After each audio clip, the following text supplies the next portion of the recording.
pentagram dedicated to Henry Foreman. In the years of the primal force and the dawn of terrestrial birth, man mastered the mammoth and horde, and man was the lord of the earth. He made him an hollow skin from the heart of an holy tree. He compassed the earth therein, and man was the lord of the sea. He controlled the vigor of steam. He harnessed the lightning for hire. He drove the celestial team, and man was the lord of the fire. Deep mouths from their thrones. Good afternoon, good morning, good evening. Perhaps I'm not sure where I find you, what time of day. Have you bothered to get up out of bed yet? Do you see any point? Maybe let's get into that. Welcome to Agitators Anonymous. I'm Alan Averill, and this is episode 20. Blah, blah, blah. Who knows? Who knows where this will fit in the trawling lexicon of evil that I'm producing at this current moment. So to start off, follow me on all the socials, _Primordial, patreon.com/Alan Averill with 2 capital A's. Lately I've noticed quite a few imposters on various platforms, people pretending to me. I don't know if this is real or if this is a sign of a glitch in the continuum. It's perhaps otherworld me trying to contact me to tell me to step back off that ledge, my friend. It could be.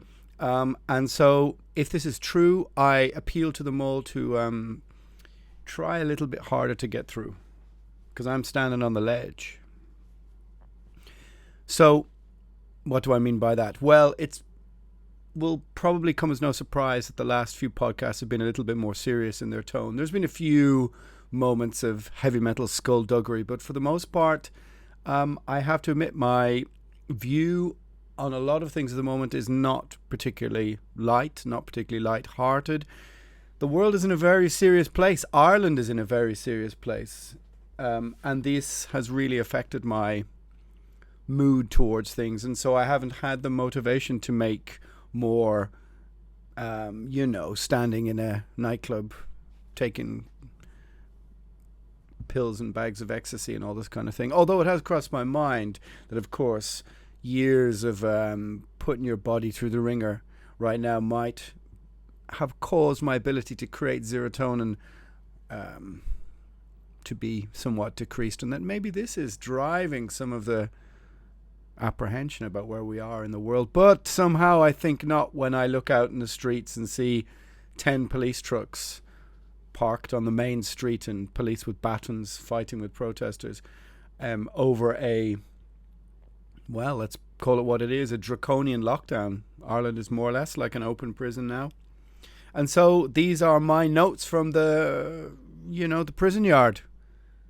So anyway, so listening back to the last episodes, as I said, I got the feeling I got a little bit loose a few before.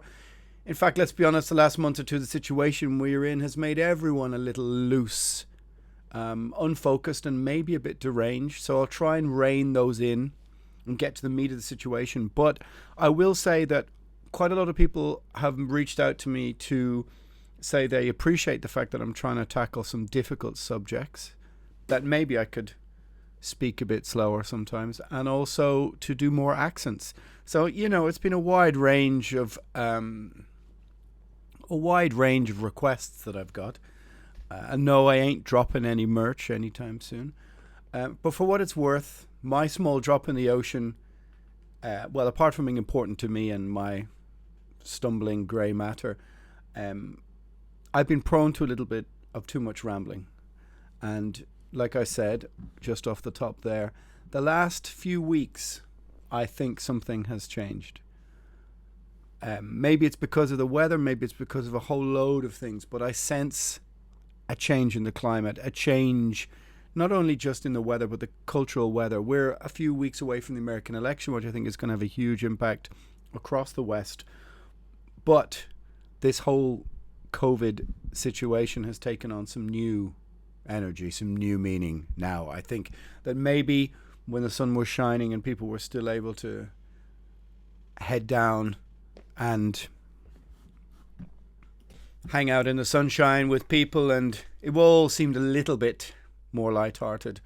The longer it goes on, the more, let's call them the theories, the conspiracy theories, loom into view, and maybe the wheels begin to hit the road a little bit more for some people. And I think I sense a lot of people are sort of, I won't call it waking up, or at least now critically analysing some of the things that are happening. A lot of people aren't.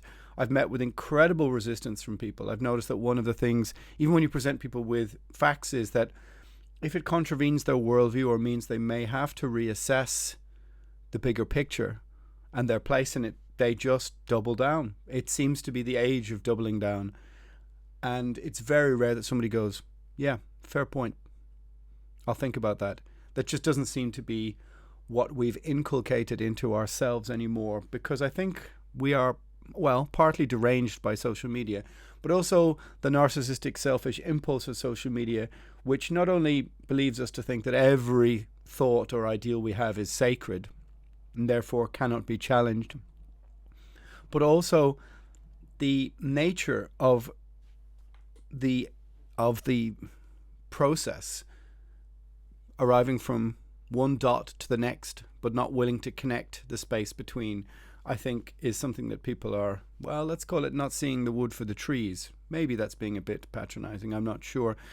But definitely it takes an awful lot more than it may have once upon a time to try and convince somebody. You know, this could be partially the fault of the modern mainstream media, and the lack of faith people have in its institutions. But one thing I will say is that if Ireland is the test country, as a podcast that I was listening to inferred, picked for its geographical location, and in being English speaking in a small population and a compliant, malleable government, I can say without a doubt that people here do still believe in the mainstream media by and large. They follow reasonably well. They toe the line when the red tops or when the mainstream media blast them with a story about, look at these irresponsible students, 30 students out drinking in a lane, how dare they, when people are in hospital wards, etc., etc. People will follow that narrative and repeat that mantra a month later. And you say to them, well, do you think that that story was designed as clickbait with clicks in mind? Because let's be honest, the numbers get a bit boring.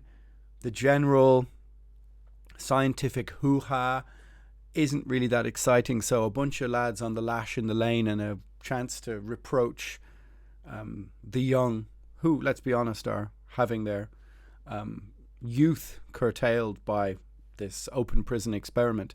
And look, it's been pretty clear the last couple of podcasts and this last couple of weeks where my feelings are falling in relation to this and which side of the divide that I'm falling on.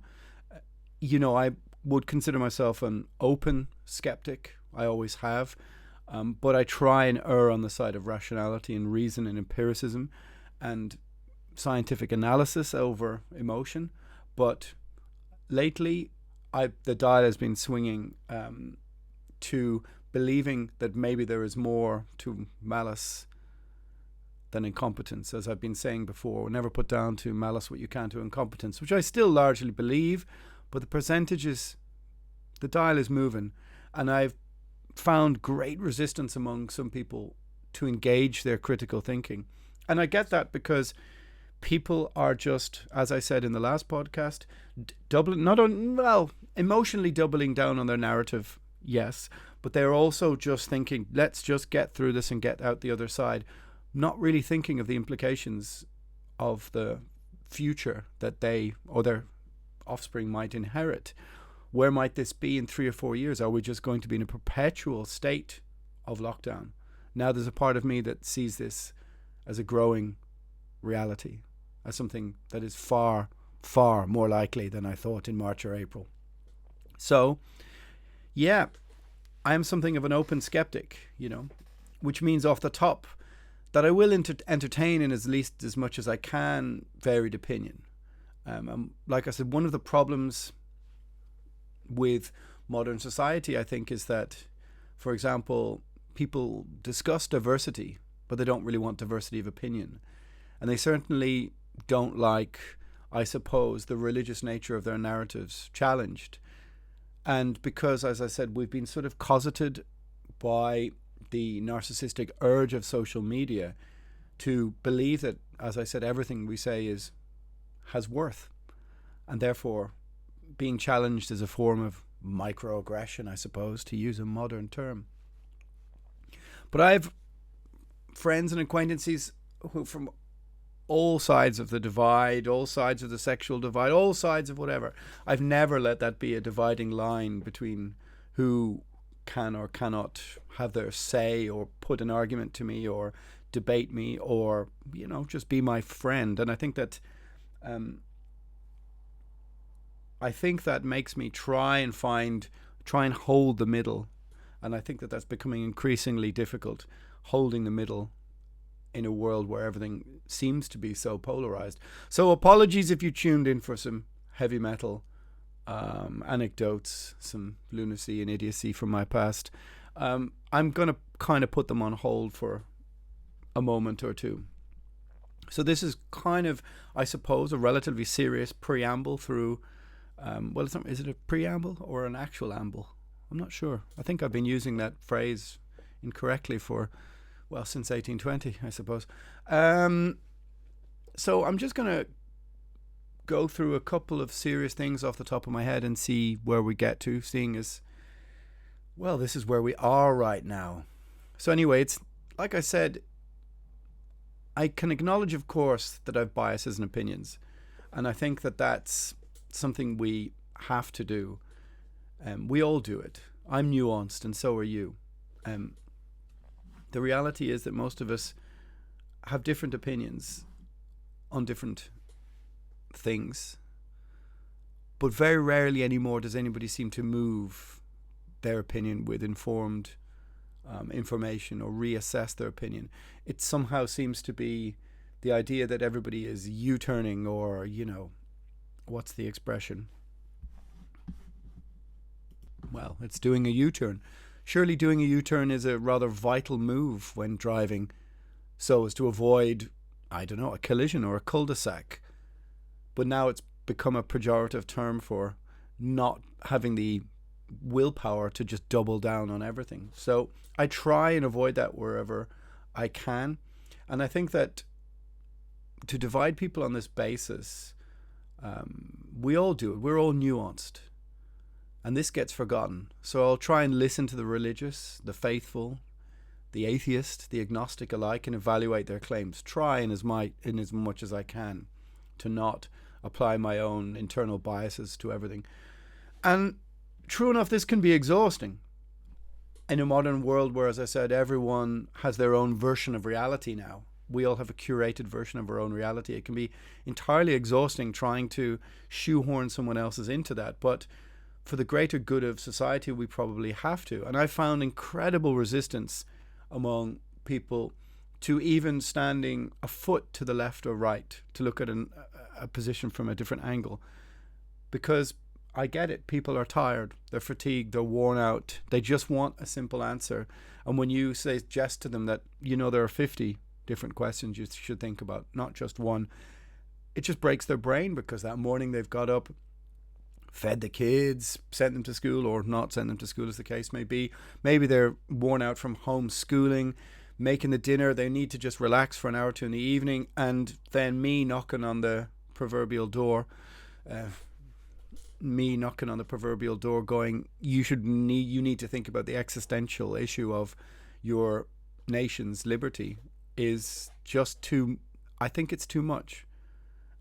And probably on some level too much for me right now, because I feel like my brain is broken, obsessing over these things. And, this podcast is something of a necessity, but I have thought about the wisdom of putting this much of myself out there. 30 episodes of people to run through and try and find things they disagree with. It's allowing people to also consider that they know me, which is really strange, judging by some of the direct messages I get. For the most part, people are supportive and respectful, but every now and again, someone sends me something and wants to know something really intimate, or something about my family, or a question that you would ask a friend. Well, I suppose that's the nature of what we are doing, the nature of podcasting and putting something of yourself out there. Is it like a diary? I don't really feel that it is. It's nothing like that. To me, it's not that personal. Opinions are informed by externalities and how we live our life, everything that we take in and take out. It's not necessarily an emotional exercise for me. But anyway, what am I talking about? So I try to listen to the religious and the faithful, the atheist, the agnostic, and evaluate their claims. And it is exhausting. But everyone has their own angle to which to view the world. If you're,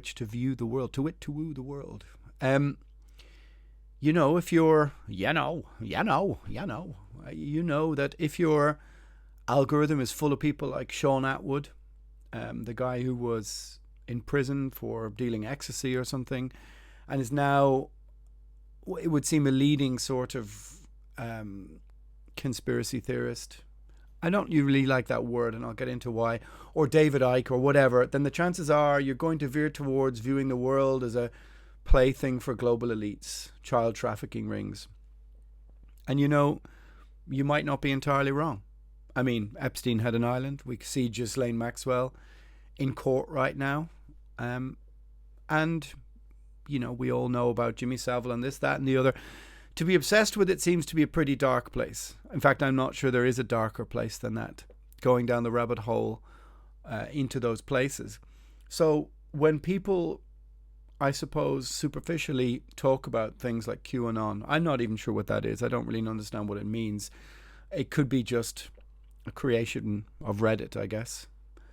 But when people dismiss some of the elements of whatever this is out of hand without really looking into it, which I suppose, I won't say I've just done that, but I've made a comment on it. I've passed comment on it. But like I said, if your algorithm is going to be David Icke, then chances are you're going to have a certain view of the world. If your channels are full of Ben Shapiro, Jordan Peterson, Sam Harris, Brendan O'Neill, then the chances are you're picking up the thread of libertarianism. Chances are that was a word you hadn't really thought about for years. You've been bashed over the head with the words Gulag and Solzhenitsyn, and now have a grasp of critical theory, which I may try and explain some other time, if you really want your brains broken. And you're primed to view the world in terms of civil liberties and tradition. And maybe I'm being very polite to that angle, because that's where some of my interests lie, I suppose. But not only. There are other things within my nuanced and curated worldview. I've done it again. This is like a facial tic or something. If your channel is full of the Young Turks, police brutality videos, stuff about the Antifa, resistance channels, mulling over systemic racism, the patriarchy, then you'll probably lean a different way.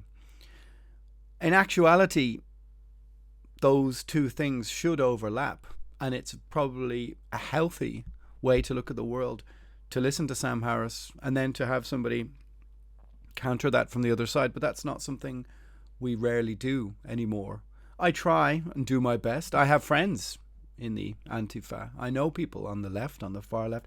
I always have. If you're going to play in a heavy metal band and tour Europe, the chances are you've played in their venues over the last 20, 25 years. And I've sat down and had conversations with many people on that side of the fence, so to say, or who may have sympathies with one thing or another. And of course, in real life, face to face, these things are much more amicable. Generally, at least they were.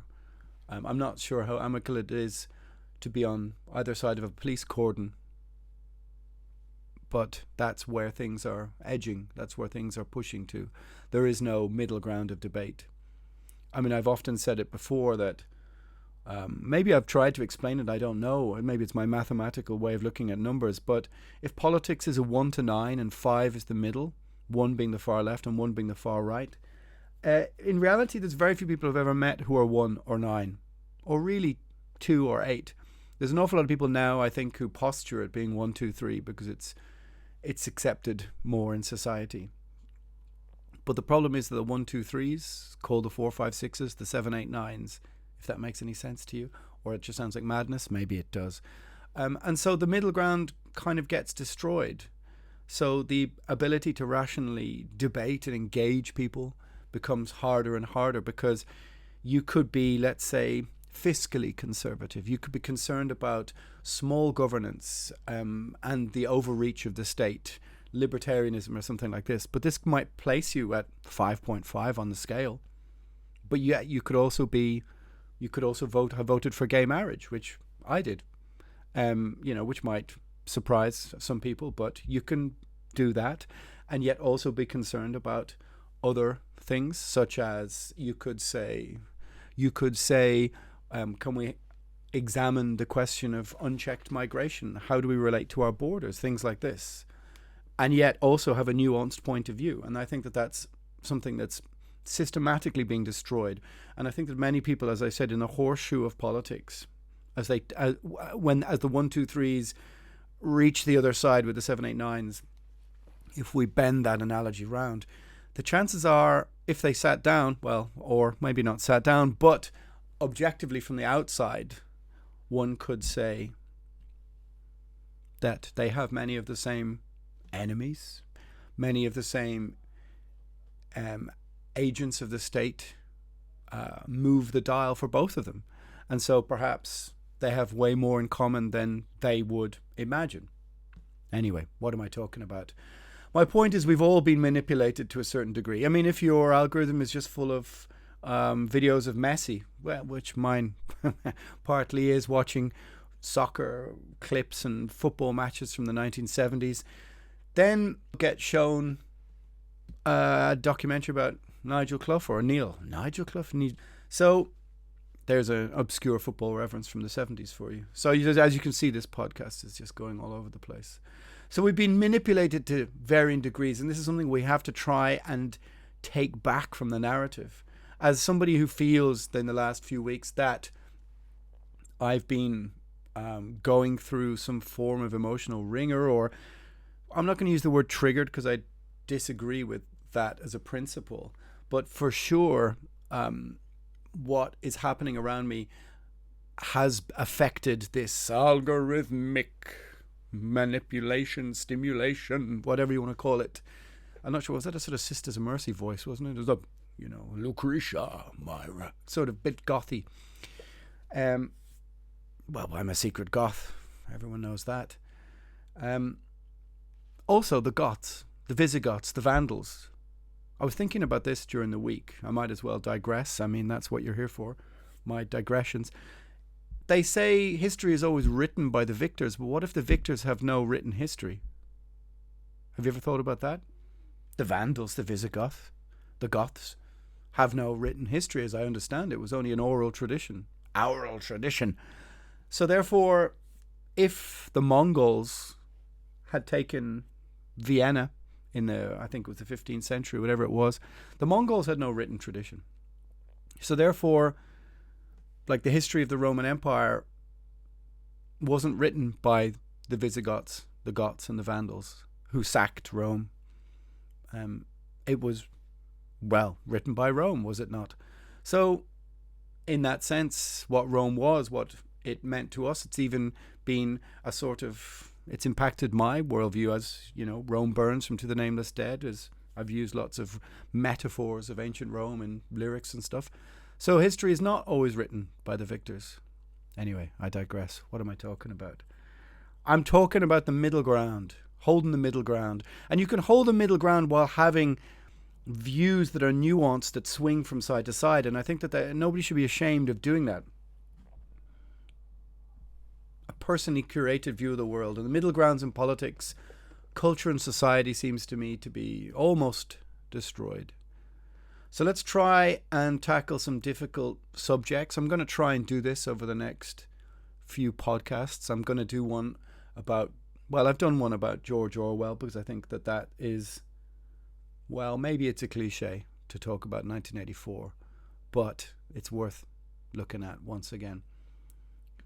I'm not really a stranger to handling difficult subjects. I've always been someone who thought hard about my answers in interviews, but not shied away from difficult topics. You may agree or disagree, and that's fair enough. I've said before I'm a free speech absolutist because I think the alternative is tyranny. It may not be perfect to allow everyone an open forum, but I think that one of the problems we have now is feeling that we need absolutist curation, or we need to silence every voice of dissent in order to protect those who claim to be the most vulnerable. But you need dissenting voices. You need to hear the voices you disagree with. And I will defend your right to say as you wish on those terms. And I hope that you would do the same for me, because without it, there is no free debate. And there is no ability any of us will have to break out of our echo chambers. I'm perfectly willing to admit for the last couple of weeks I have been in, or let's say trying to escape, trying to clamber out of my own echo chamber. And if Ireland was at level 1 or 2 of a lockdown, you might have a point in telling me that I was being a bit over the top.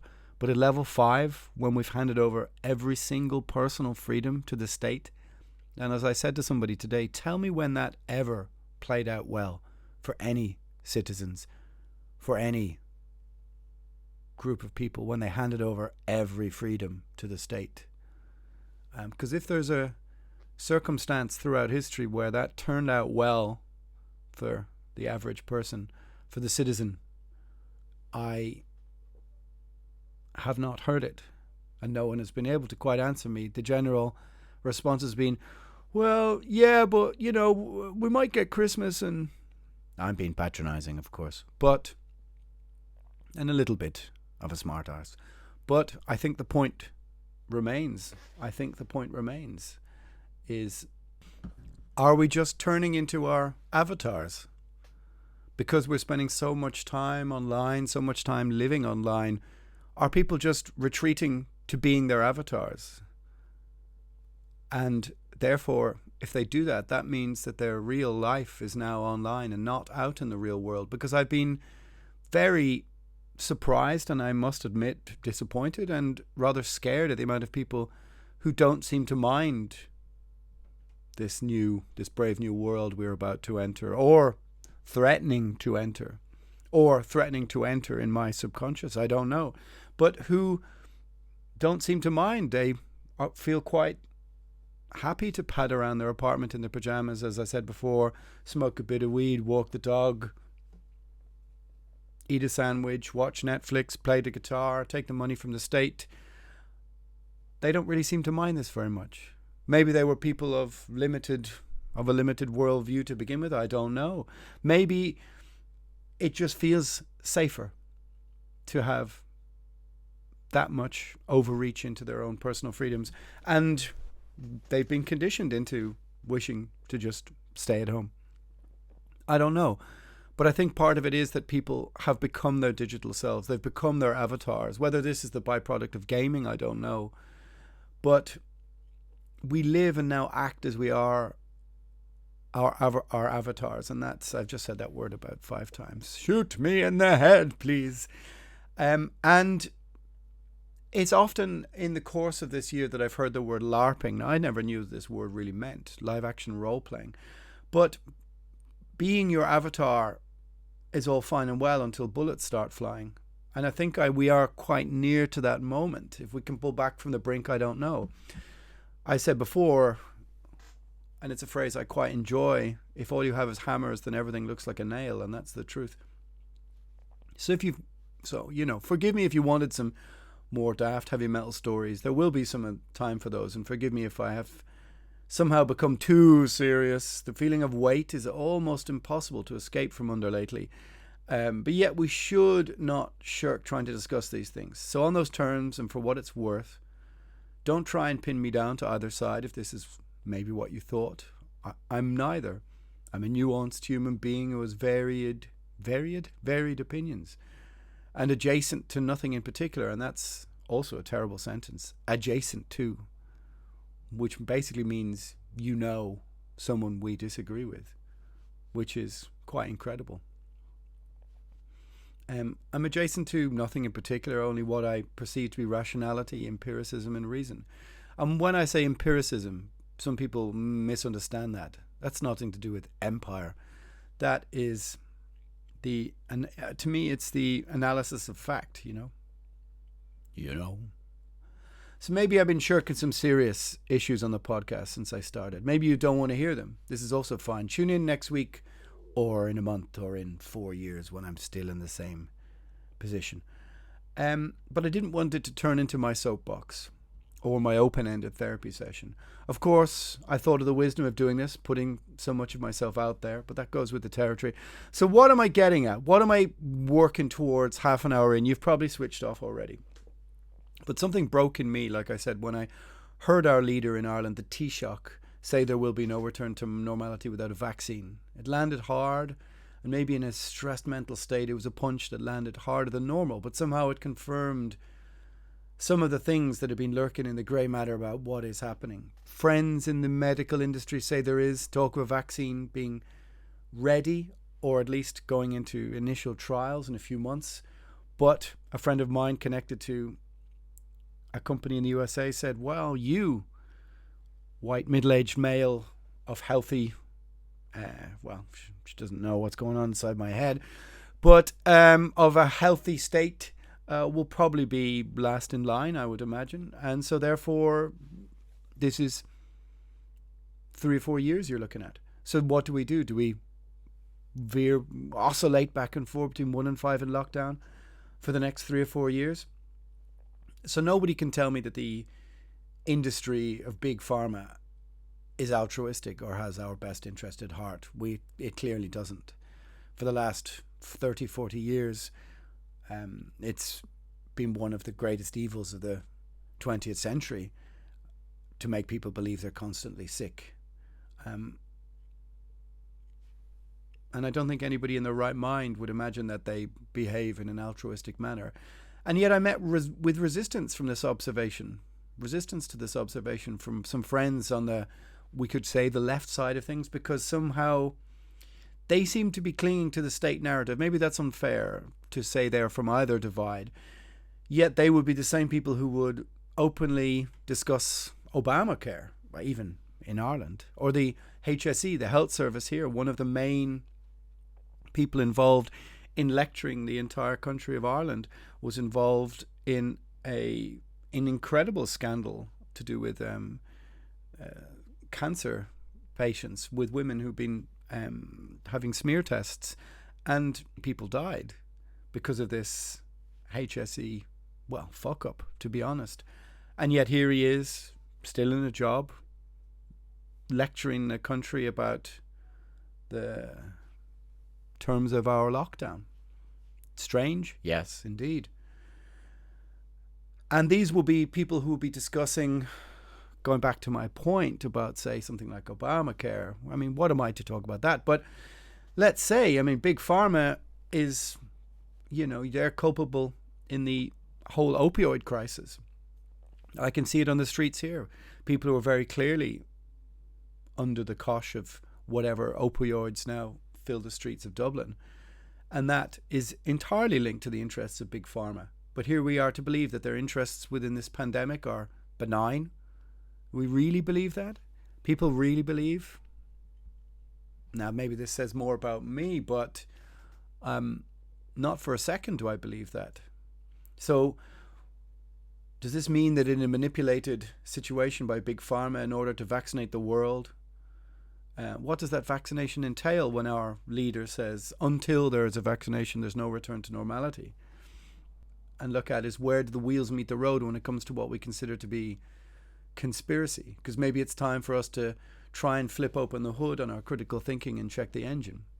Out of the gate, let's analyze the term conspiracy theory. The propagation of the term itself is incorrect.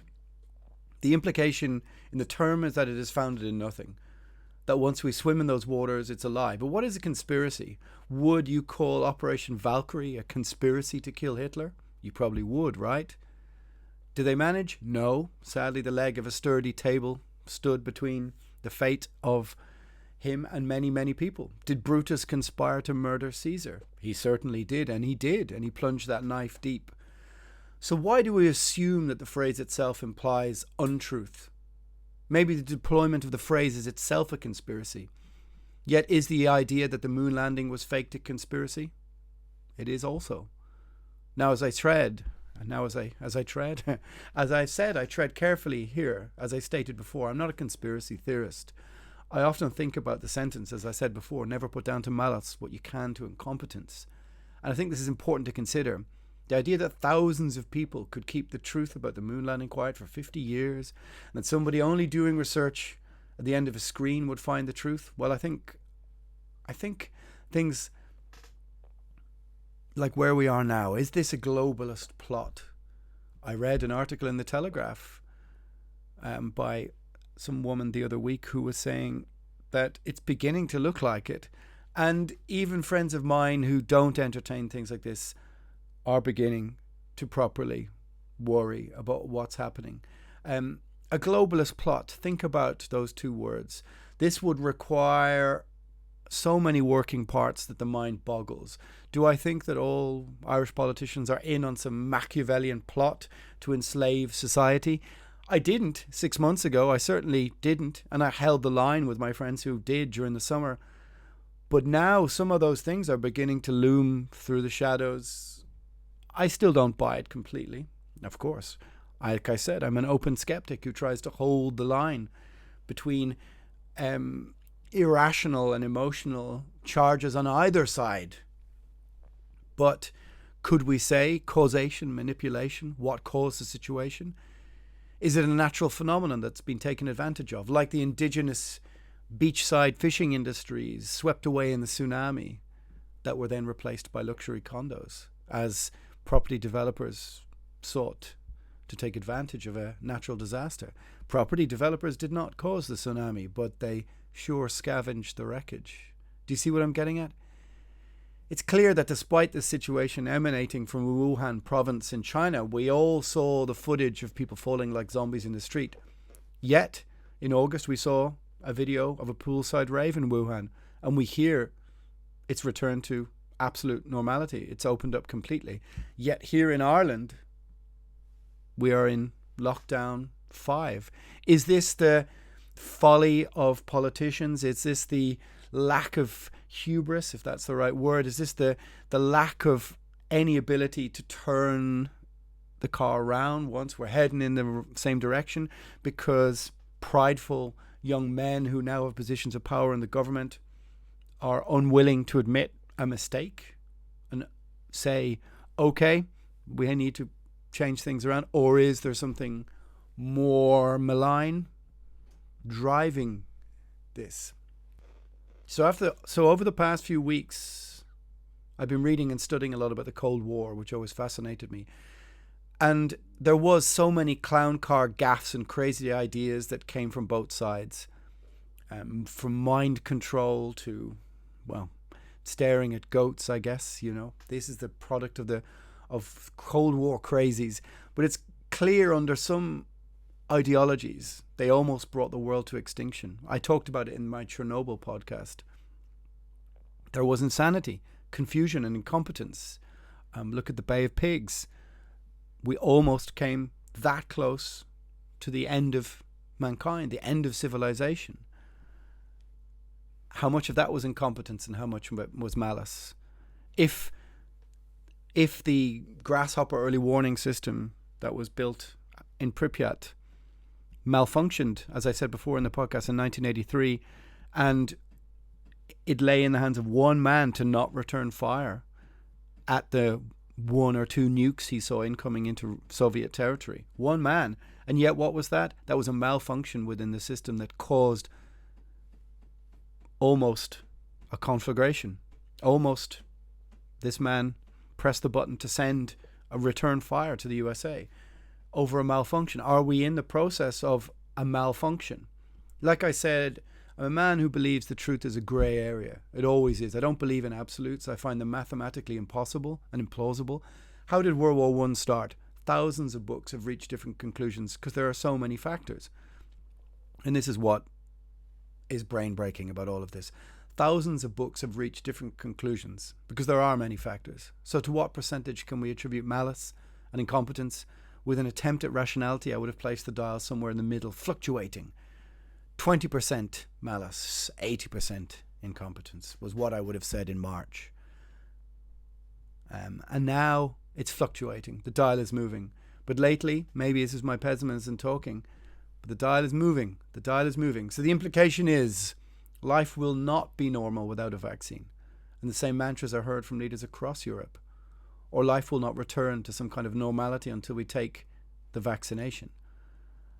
And with that, a health passport you may need to. Let's think about this. You wake up in the morning, your phone is red, green, or amber, which sounds like the Chinese currency system. It informs you if you can go out to work that day, you can socialize that day, or not. If without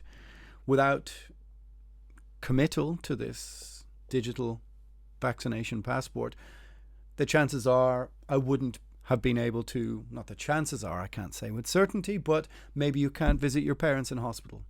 Maybe you cannot travel to another country. Maybe when you scan your phone, it won't let you into the shop to buy groceries. This is not science fiction. This is very possibly within the grasp of reality within a couple of months, if not already waiting to be rolled out.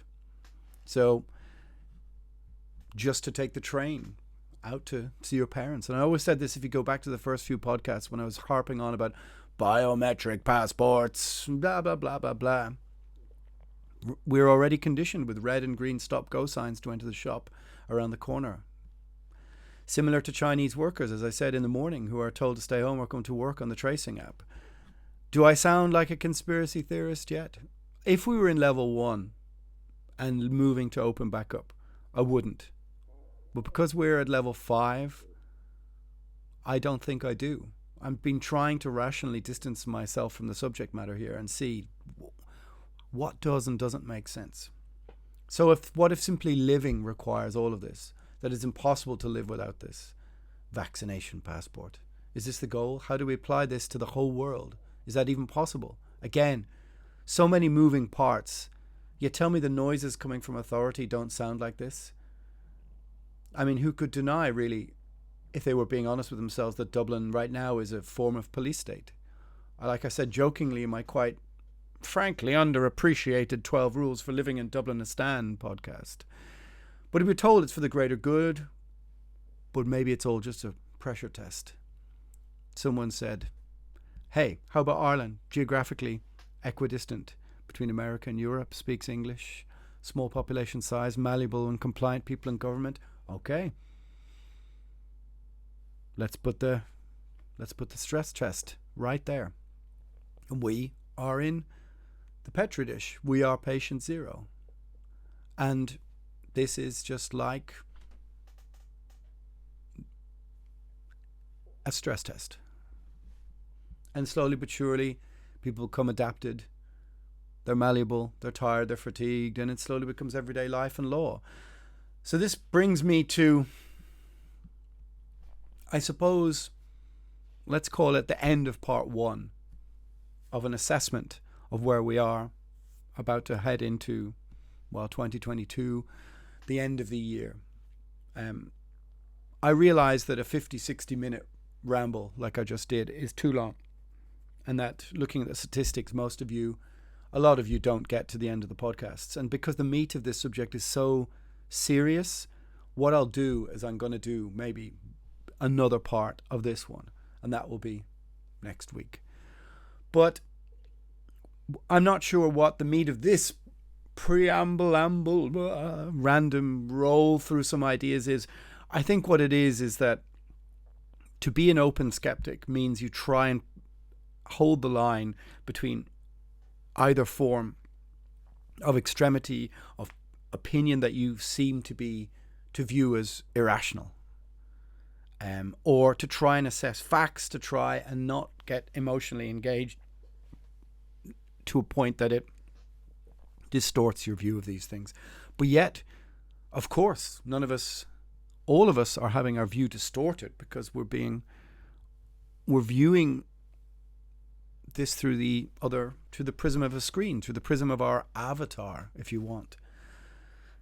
Anyway, this podcast was really just about the concept of being an open skeptic and trying to apply some critical and rational theory. And also this is a note of caution that we could be headed somewhere very serious. And like I said in the last podcast, I hope to be utterly wrong.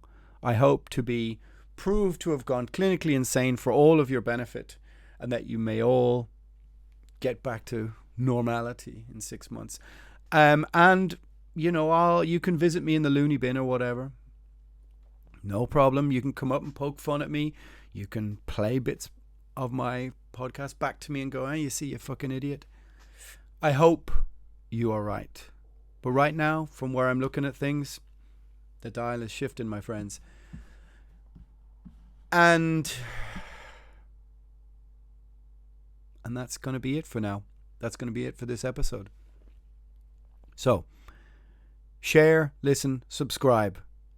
Because without a listenership, there's really no point in this, and I think I might be going even madder than I am going. So thank you, my friends. Metal never bends. Agitators Anonymous. I hope there was something in there that made sense before they come and take me away.